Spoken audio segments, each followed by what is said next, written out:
అందరికీ నమస్కారం. అందరు ఎలా ఉన్నారు? Welcome back to Sneha IQ.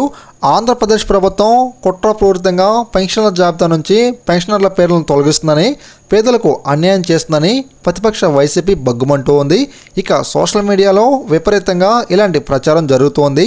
దీన్ని ఇలాగే వదిలేస్తే ప్రజల్లోకి తప్పుడు సంకేతాలు వెళ్తాయి అనుకున్న ప్రభుత్వం అలర్ట్ అయితే అయ్యింది.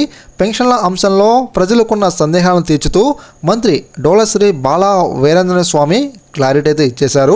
ఇక పెన్షన్ల జాబితా నుంచి పేర్లను తొలగించట్లేదన్న మంత్రి, దివ్యాంగులకు ప్రతి 2 ఏళ్లకు ఓసారి జరుగుతున్నట్లే వైకల్య నిర్ధారణ జరుగుతుందని తెలిపారు. ఇందుకోసం ప్రత్యేక డాక్టర్ల బృందాలు వైకల్యాన్ని నిర్ధారిస్తున్నాయని వివరించారు. దీని ద్వారా వైకల్య స్థాయి ఎంత ఉంది అనేది మరోసారి స్పష్టం అవుతుందని మంత్రి చెప్పడం జరిగింది.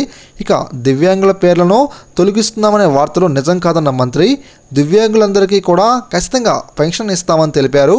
సాధారణ దివ్యాంగులకు నెలకు 6,000 రూపాయలు, పూర్తిస్థాయి వైకల్యం వచ్చి మంచానికి పరిమితం అయిన వారికి నెలకు 15,000 రూపాయల చొప్పున ఇస్తున్నట్లు మంత్రి గారు చెప్పడం జరిగింది. ఇక అర్హులందరికీ కూడా పెన్షన్లు వస్తాయని మంత్రి క్లారిటీ కూడా ఇవ్వడం జరిగింది.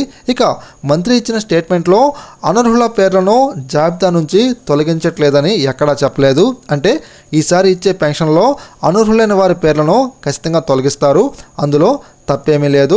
ఇక పెన్షన్లను అర్హులు మాత్రమే పొందాలి, అనర్హులు పొందితే అది చట్ట విరుద్ధం అవుతుందని చెప్పడం జరిగింది. ప్రజలు పన్నుల రూపంలో కట్టే డబ్బును వృధాగా ఖర్చు పెట్టినట్లు అవుతుందని, అందువల్ల పెన్షనర్లలో అనర్హుల పెన్షన్లు తొలగించడం సరైన విధానమేనని మంత్రి శ్రీ డోలా బాలా వీరేంద్ర స్వామి క్లారిటీ ఇవ్వడం జరిగింది. మరి మంత్రి గారి వ్యాఖ్యలపై మీరేమనుకుంటున్నారో మన కామెంట్ సెక్షన్ తెలియజేయండి. ఇలాంటి ఇన్ఫర్మేషన్ వీడియోస్ కోసం మనకి యూట్యూబ్ ఛానల్ని సబ్స్క్రైబ్ చేసి ఫాలో అవ్వండి.